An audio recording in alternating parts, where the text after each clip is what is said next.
Assalamualaikum warahmatullahi wabarakatuh. Pada video ini, kami akan membahas materi tentang pengenalan geometri. Nah, berikut ini adalah nama-nama dari anggota kelompok kami. Yang pertama ada Iman Sariman, yang kedua saya sendiri Ira Ramadhaniati, dan yang ketiga ada Triana Citra Lestari. Baik, untuk itu langsung saja kita masuk pada materinya. Apa sih geometri itu? Geometri adalah ilmu yang mempelajari himpunan titik-titik dalam ruang dan relasi di antara mereka, seperti halnya bidang-bidang matematika lainnya. Dalam geometri dikenal aksioma-aksioma atau postulat, yaitu kebenaran yang disepakati, istilah yang tak terdefinisi, definisi-definisi. Pengenalan bentuk geometri. Dalam geometri ada istilah titik, garis, bidang, dan ruang. Yang pertama, titik. Titik yaitu yang menyatakan tempat, tidak mempunyai panjang, lebar, dan juga tebal. Nah, titik adalah ide yang tidak didefinisikan, yang dimodelkan atau digambarkan oleh noktah atau bintik yang dibuat oleh media tulis. Yang kedua ada garis. Garis panjangnya tidak terbatas, lurus, tidak mempunyai tebal, dan tidak berujung. Garis adalah ide yang tidak bisa didefinisikan. Kemudian yang ketiga ada bidang. Bidang itu rata, tak terbatas, atau kita kenal dengan permukaan datar. Bidang juga tidak mempunyai tebal. Bidang hanya mempunyai luas. Kemudian yang keempat adalah ruang. Ruang itu tidak terbatas ke semua arah atau merupakan himpunan semua titik. Selain memiliki luas, ruang juga memiliki volume.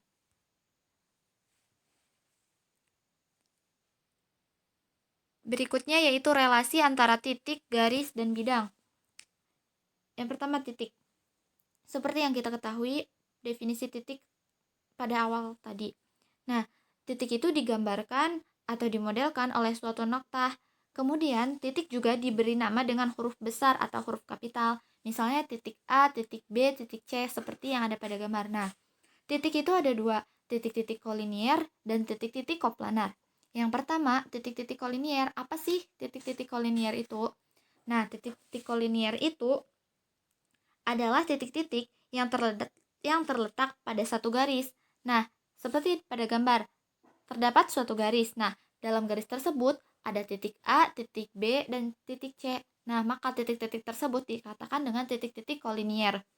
Kemudian, yang kedua ada titik koplanar, yaitu titik-titik yang terletak pada suatu bidang. Seperti yang kita lihat, dalam gambar ada bidang jajar ginjang. Nah, dalam bidang tersebut ada titik A, titik B, titik C, dan titik D. Nah, titik-titik tersebutlah yang dinamakan dengan titik-titik koplanar. Kemudian, garis. Garis bisa kita bayangkan sebagai himpunan dari titik-titik. Nah, penamaan sebuah garis biasanya diberikan dengan huruf kecil, atau bisa juga kita beri nama dengan menggunakan dua titik yang terletak pada garis. Misalnya seperti yang ada pada gambar. Nah, dalam garis tersebut ada titik A dan titik B. Maka bisa kita beri nama garis AB.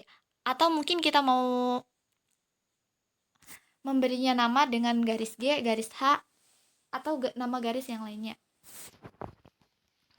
Dalam garis, kedudukan garis ada 3 di sini. Yang pertama, garis berpotongan, yaitu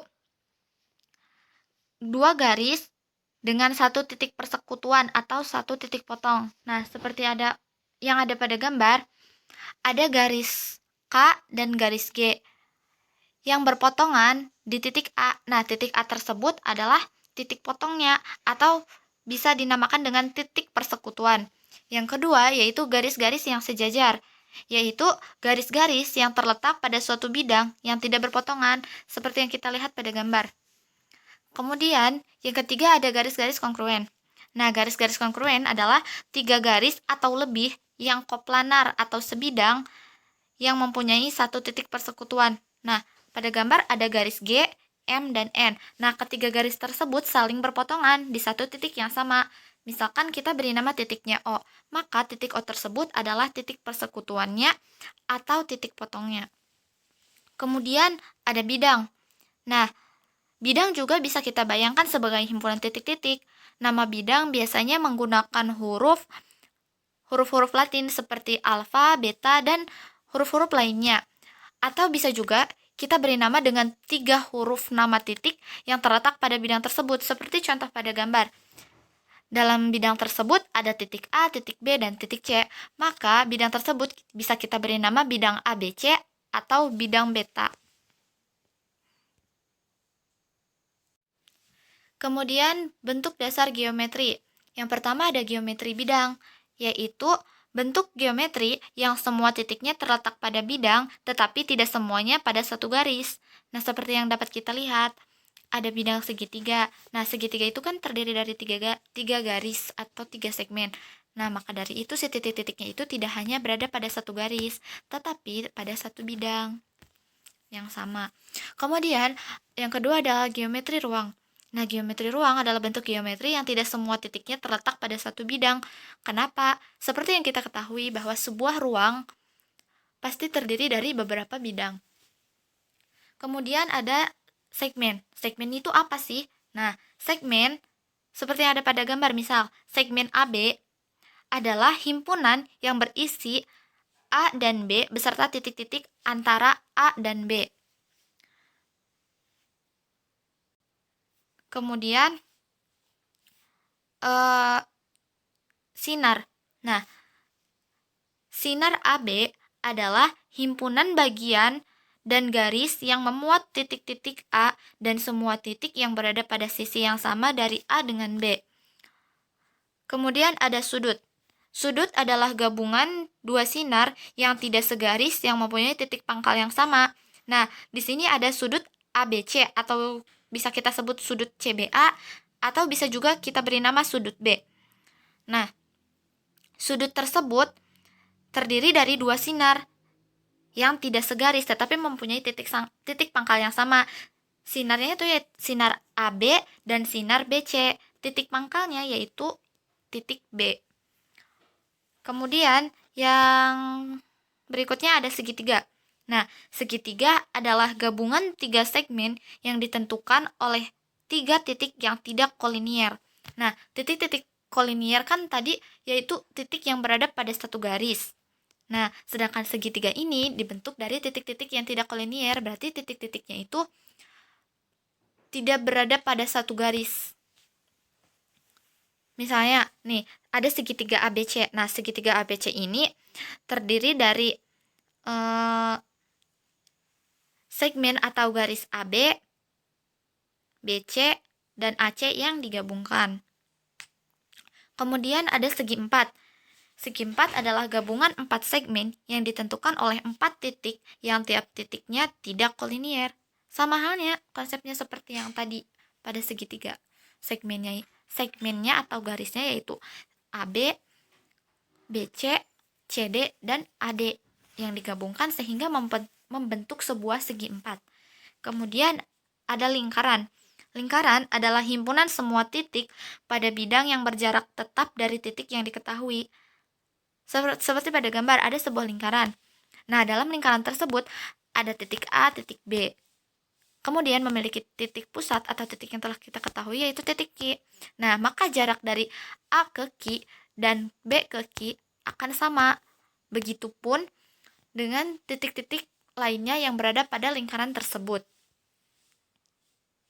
Kemudian pengukuran dan kongruensi segmen dan sudut. Yang pertama yaitu ukuran panjang. Nah, ukuran panjang segmen adalah bilangan real positif diikuti dengan satuan panjang seperti cm, meter, inci, depa, dan sebagainya. Seperti contoh pada gambar, ada segmen atau garis AB yang diukur dengan menggunakan penggaris. Nah, dapat kita ketahui bahwa panjang AB adalah 3,5 cm. Nah, dua segmen dapat dikatakan kongruen jika panjangnya sama. Nah, jika si panjang AB 5 cm panjang CD juga 5 cm, maka kedua segmen tersebut dinyatakan kongruen. Nah, biasanya diberi tanda yang sama pada gambar segmen untuk menyatakan bahwa segmen tersebut kongruen, seperti yang ada pada gambar tandanya. Kemudian yang kedua yaitu ukuran sudut. Nah, ukuran sudut adalah bilangan real antara 0 dan 180 untuk setiap sudut. Nah, seperti yang ada pada gambar, sudut ABC dengan ukuran sudut 40 derajat. Dilihat dari ukuran, sudut ada 3 jenis sudut. Yang pertama yaitu sudut lancip, yakni sudut dengan ukuran kurang dari 90 derajat. Yang kedua, sudut siku-siku, yakni sudut dengan ukuran 90 derajat. Yang terakhir adalah sudut tumpul. Nah, sudut ini adalah sudut dengan ukuran yang lebih dari 90 derajat. Kemudian dua sudut kongruen. Nah, dua sudut dikatakan kongruen jika memiliki ukuran atau besar sudut yang sama. Misalnya pada gambar, sudut ABC memiliki ukuran 30 derajat. Sudut DEF juga memiliki ukuran yang sama, yakni 30 derajat. Maka, kedua sudut tersebut dinyatakan kongruen. Kemudian berikutnya yaitu sumbu segmen dan garis bagi sudut. Nah, yang pertama, garis bagi. Seperti contohnya, garis bagi sudut ABC adalah sinar pada interior sudut ABC sedemikian sehingga sudut ABC akan sama dengan sudut DBC. Nah, di sini itu sinar BD adalah garis bagi dari sudut ABC. Setiap titik pada sinar BD berjarak sama dari sisi-sisi sudut ABC. Nah, jadi di sini tuh sinar BD itu bakal sama panjangnya dengan BA dan BC, sehingga kedua sudut tersebut akan membentuk ukuran sudut yang sama besar. Kemudian yang kedua ada titik tengah segmen. Titik tengah segmen AB adalah titik C, di mana titik tersebut berada di antara A dan B. Titik C tersebut akan menyebabkan atau akan membentuk antara segmen AC itu akan sama dengan segmen CB panjangnya. Jadi nanti si C itu yang akan membagi panjang dari suatu segmen, sehingga jika suatu segmen dibagi menjadi dua, atau titik tengah segmen tersebut akan membagi suatu segmen menjadi dua bagian yang sama panjang. Kemudian yang ketiga yaitu pembagi segmen atau bisector of a segment adalah titik, segmen, sinar, garis, atau bidang yang memuat titik tengah segmen. Yang berikutnya adalah garis dan bidang tegak lurus. Yang pertama, dua garis tegak lurus. Dua garis dinyatakan tegak lurus jika garis tersebut berpotongan dan membentuk sudut siku-siku. Seperti pada gambar, garis L tegak lurus terhadap garis M, sehingga membentuk sudut siku-siku yang besarnya 90 derajat. Kemudian yang kedua, garis tegak lurus pada bidang. Nah, suatu garis tegak lurus pada bidang jika garis itu tegak lurus terhadap semua garis yang ada pada bidang, seperti yang ada pada gambar, kita bisa lihat sendiri. Ada garis yang tegak lurus pada garis-garis yang terdapat pada suatu bidang. Kemudian ada sumbu segmen. Nah, sumbu segmen adalah garis yang tegak lurus dan membagi segmen sama panjang, seperti pada gambar. Nah, garis AB tegak lurus terhadap garis G, sehingga membagi segmen AB menjadi dua bagian yang sama besar. Maka G adalah sumbu segmen dari AB. Kemudian yang terakhir itu ada jarak titik ke garis. Jarak titik ke garis adalah panjang segmen yang terbentuk tegak lurus dari titik itu ke garis. Nah, seperti pada gambar, AB adalah jarak A ke G. Kemudian segi banyak. Segi banyak adalah gabungan segmen-segmen yang berpotongan hanya pada ujung-ujungnya saja. Sehingga satu paling banyak dua segmen bertemu pada satu titik. Dan dua, masing-masing segmen bertemu tepat dua segmen lain. Segi banyak diberi nama sesuai dengan banyak sisinya. Misalnya segitiga, triangle, segi 4, quadrilateral, segi 5, pentagon, segi 6, heksagon, segi 7, heptagon, segi 8, oktagon, atau yang banyak sisinya n diberi nama dengan segi n atau n-gon. Berikut beberapa definisi menyangkut segi banyak. Yang pertama, diagonal segi banyak. Diagonal segi banyak adalah segmen yang menghubungkan titik sudut yang tidak beraturan. Nah, seperti pada gambar adalah ada segi 5 ABCDE. Nah, si segmen AC merupakan diagonal. Kemudian ada segi banyak cembung atau konveks. Segi banyak dinyatakan cembung atau konveks jika semua diagonalnya berada dalam interior segi banyak. Kemudian ada segitiga sama kaki. Segitiga sama kaki adalah segitiga dengan dua sisinya yang saling kongruen. Teman-teman pasti udah tahu seperti apa bentuk dari segitiga sama kaki itu. Kemudian ada segitiga sama sisi, yaitu segitiga dengan semua sisinya kongruen. Jadi ketiga sisinya itu sama panjang. Dan yang terakhir ada segi banyak beraturan. Nah, segi banyak beraturan adalah segi banyak dengan semua sisi saling kongruen dan semua sudutnya yang kongruen. Jadi panjangnya itu sama dan besar sudutnya juga sama, seperti contoh pada gambar nih. Semua sisi pada gambar segi 6 ini memiliki panjang yang sama, ukuran sudutnya pun akan sama. Bismillahirrahmanirrahim. Assalamualaikum warahmatullahi wabarakatuh.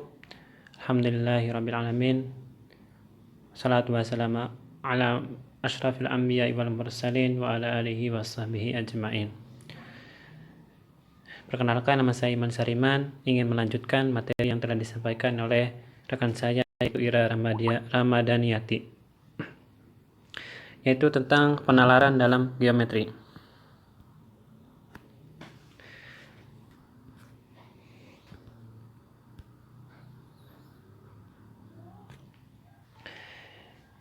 Pengertian penalaran sendiri yaitu proses pembentukan kesimpulan dari informasi yang telah disediakan. Penalaran ini dibagi menjadi dua, yaitu penalaran induktif dan penalaran deduktif. Yang pertama yaitu penalaran induktif. Perhatikan gambar segitiga pada samping kanan. Kita lihat bentuk yang pertama, yang kedua, dan yang ketiga itu ukurannya masing-masing berbeda. Maka didapat perumuman, yaitu jumlah panjang dua sisi segitiga adalah lebih besar dibanding panjang sisi ketiga. Dan ini berlaku umum untuk semua segitiga, yaitu jumlah dua sisi segitiga adalah lebih besar dibanding panjang sisi ketiganya.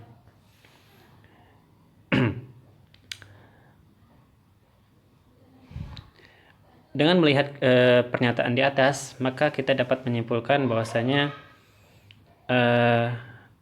penalaran induktif itu bisa dilakukan dengan dua metode. Yang pertama yaitu mengobservasi sifat-sifat yang benar untuk setiap kasus. Yang kedua yaitu setelah kita mengetahui kebenaran dari sifat semua kasus tersebut, maka yang kita lakukan selanjutnya yaitu menyimpulkan bahwa semua kasus itu benar, kemudian diperumum. Apakah perumuman ini semuanya akan benar?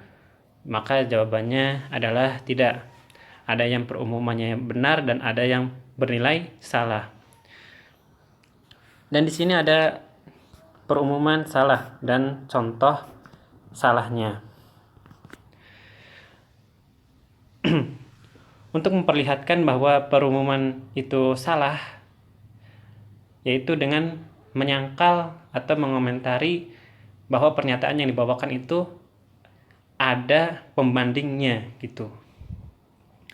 Contoh,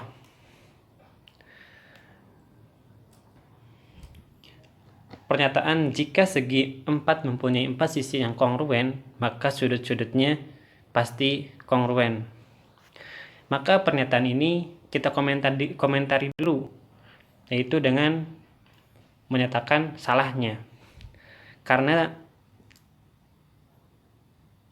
tidak setiap segi 4 itu tidak setiap segi 4 yang memiliki sisi yang kongruen itu memiliki sudut yang kongruen. Maka selanjutnya kita mencari contoh yang pembandingnya, itu contoh salahnya. Yaitu misalnya saja saya membawakan gambar belah ketupat. Belah ketupat merupakan segi 4 yang sisi-sisinya sama panjang, akan tetapi jika kita bandingkan dengan sudutnya, yaitu misalnya sudut A dan sudut B, maka besar sudutnya yaitu tidak sama. Yang selanjutnya penalaran deduktif.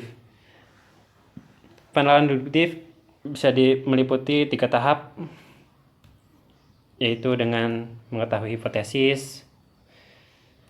Terus yang kedua menggunakan logika, definisi, teorema atau postulat atau dalil yang sudah buktikan kebenarannya untuk menyatakan urutan pernyataan atau langkah yang menuntun hasil kepada yang diinginkan. Lalu yang ketiga pertegas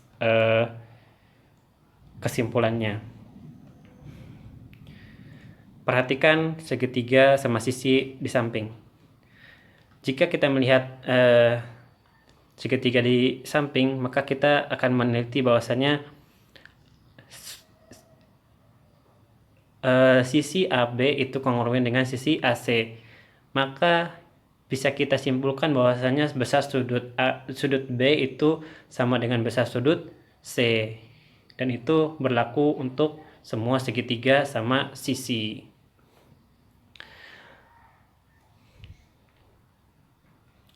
Bentuk pernyataan jika dan jika maka biasanya dilambangkan dengan jika P maka P atau jika P mengakibatkan Q.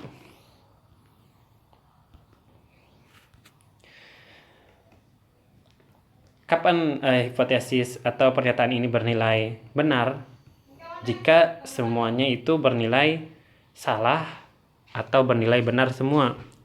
Akan tetapi jika pernyataan itu ada yang salahnya salah satu, maka pernyataan itu pasti salah.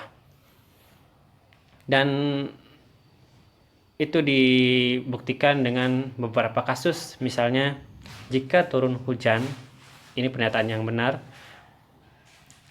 maka kita tidak jadi pergi, maka itu pernyataan yang benar. Karena benar, maka konklusinya itu pasti benar. Selanjutnya yaitu metode converse, inverse, dan kontrapositif.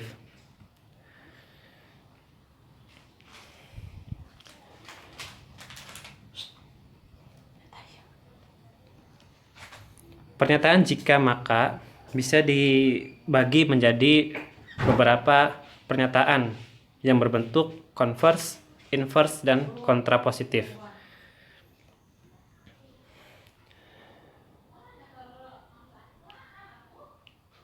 Jika ada sebuah pernyataan jika P maka Q, maka converse-nya yaitu kita balik posisinya, yaitu jika Q maka P.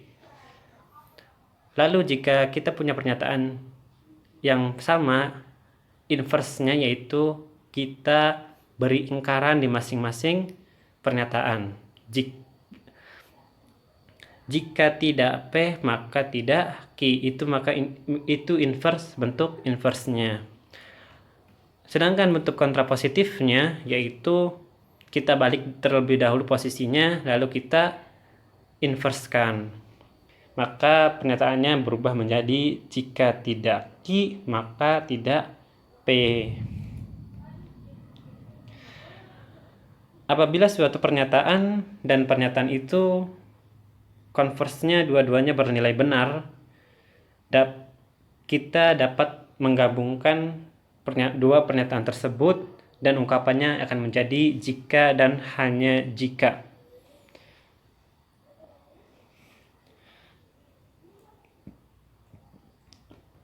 Dan contoh di kehidupan kita itu sangat banyak.